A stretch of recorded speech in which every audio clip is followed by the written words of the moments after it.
नमस्कार मित्रांनो, प्राप्त माहितीनुसार सरकारी कर्मचाऱ्यांसाठी एक महत्त्वाची बातमी आहे। गेल्या अनेक दिवसांपासून सरकारी कर्मचारी जुनी पेन्शन योजना लागू करण्याची मागणी करत आहेत। दरम्यान आता केंद्र सरकारने या चर्चांना पूर्णविराम दिला आहे। आता जुनी पेन्शन योजना पुन्हा लागू होणार नाही। दरम्यान नवीन पेन्शन योजना आणि युनिफाईड पेन्शन योजना ही सुरू असणार आहे। जानेवारी 2004 मध्ये जुनी पेन्शन योजना ही संपुष्टात आणली गेली। यानंतर राष्ट्रीय पेन्शन योजना ही लागू करण्यात आली।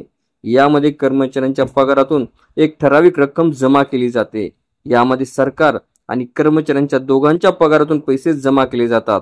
दरम्यान जुन्या पेन्शन योजनेमध्ये सरकार पैसे जमा करत होते। यानंतर सेवानिवृत्त कर्मचाऱ्यांची संख्या वाढली आणि जुनी पेन्शन योजना ही सरकारवर भारी पडत गेली। यानंतर 21 वर्षानंतर पुन्हा एकदा जुनी पेन्शन योजना लागू करण्याची मागणी केली गेली। यावर तोडगा म्हणून सरकारने 1 एप्रिल पासून युनिफाईड पेन्शन योजना ही लागू केली। यामध्ये राष्ट्रीय पेन्शन योजना आणि जुनी पेन्शन योजनेअंतर्गत काही फायदे हे मिळतात। दरम्यान यूपीएस योजनेमध्ये तुम्हाला पगारातून ठराविक रक्कम ही भरावी लागणार आहे। या योजनेमध्ये तुम्हाला कमीत कमी पेन्शनची गॅरंटी मिळते। मीडिया रिपोर्ट्सनुसार केंद्र सरकारने आता अधिक पारदर्शक आणि शाश्वत पेन्शन प्रणाली म्हणून एनपीएस किंवा यूपीएस योजना एकत्रित करण्याचा विचार करत आहे।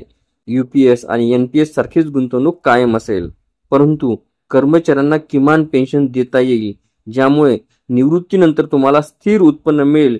यामुळे कर्मचारी आणि अर्थव्यवस्था यासाठी ती योग्य सुद्धा ठरणार आहे। आपल्याला व्हिडिओ आवडले असल्यास चॅनलला नक्कीच लाईक, शेअर आणि कमेंट्स करायला विसरू नका। तसेच चॅनलला ऑल नोटिफिकेशन्स ऑन करून सबस्क्राईब करा, जेणेकरून व्हिडिओचे सर्व नोटिफिकेशन्स आपल्याला सर्वप्रथम मिळतील। लवकरच आपण पुढच्या व्हिडिओमध्ये भेटूया। तोपर्यंत नमस्कार।